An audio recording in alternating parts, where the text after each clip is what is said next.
Hello, everyone, and welcome to Blog and Everything, and welcome back to the channel. And well, welcome back to a victory for Barca, but it was very much a case of they won the battle, but not the war, because of course, once again, like in the Copa del Rey, they have been knocked out of the Champions League by Atletico de Madrid, and you could honestly say that this was under somewhat controversial circumstances, really, because the more I look at that red card, I don't understand how the referee, looking at a monitor, was able to justify in his own mind that, yeah, Eric Garcia was the last man and Jules Koundé definitely was not going to be able to get back there. But hey, it is what it is. You can't really do much about that. It's becoming more of like a tradition for Barcelona to not get, big calls in the Champions League. In fact, to get calls that disadvantage them in the Champions League in a clutch situation, right? I mean, last week we all saw the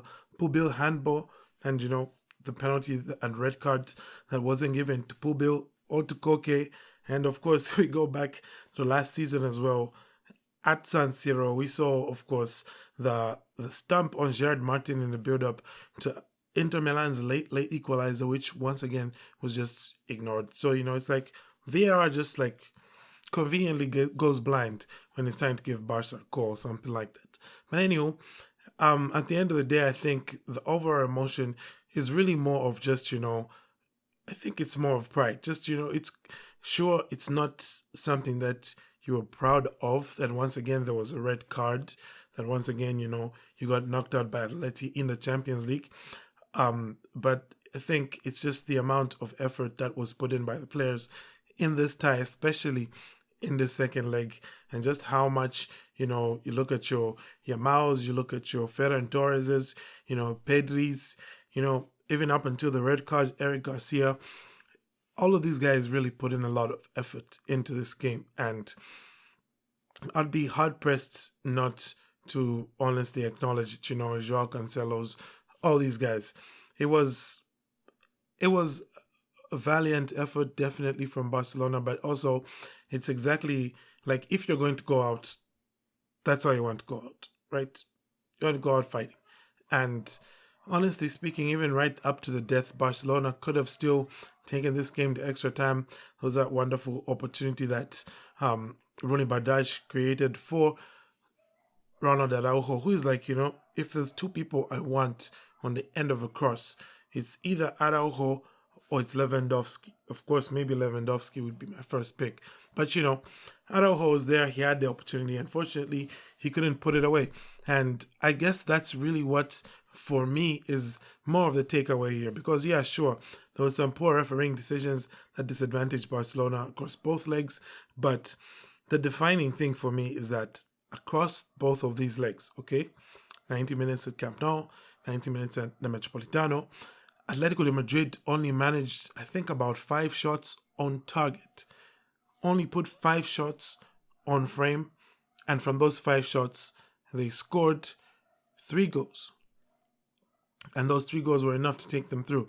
The reason they were enough to take them through, well, you could, of course, give some credit, I would say, to Musso in the sticks, in between the sticks for Atleti, who, once again, just seems like Cholo has found yet another goalkeeper who is a bit of a prodigy or something, but except he's not so young, so, maybe he's just more of a guy who was picked under Diego Simeone.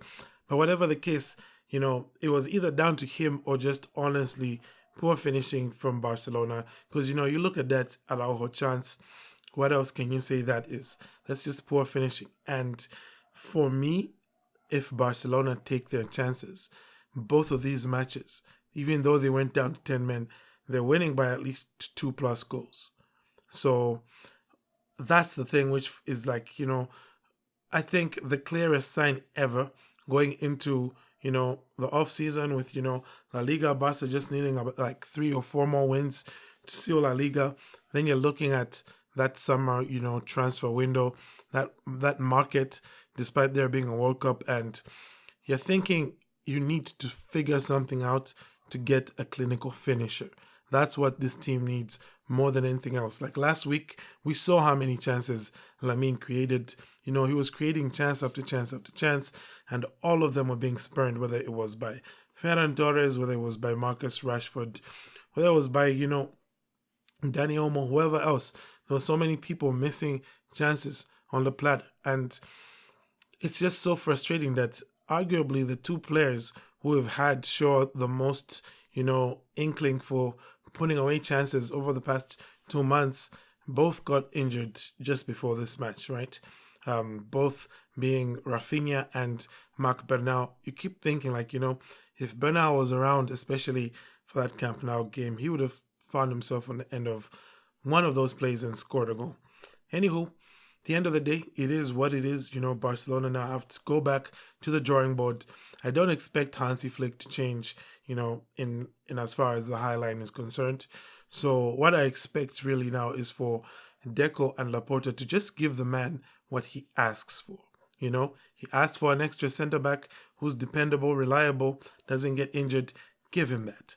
He asks for a proper number 9, who can replace Robert Lewandowski, and continue the tradition Barcelona has of clinical, blue chip collar number 9s, whatever, however you want to put it, So whether that's going to be an Osimhen, whether that's going to be a Haaland, which I don't think that's realistic, but whoever it is, Barcelona need to bring him in this coming summer, and they need to start working on it like right now, because add that to this team and all of a sudden you've got everything that you need to beat anyone, because just the fact that you're always going to have a Yamal or a Rafinha or a Pedri or an Olmo who's going to create something for your number 9, and if your number 9 is clinical, then that's the whole shebang you got right there.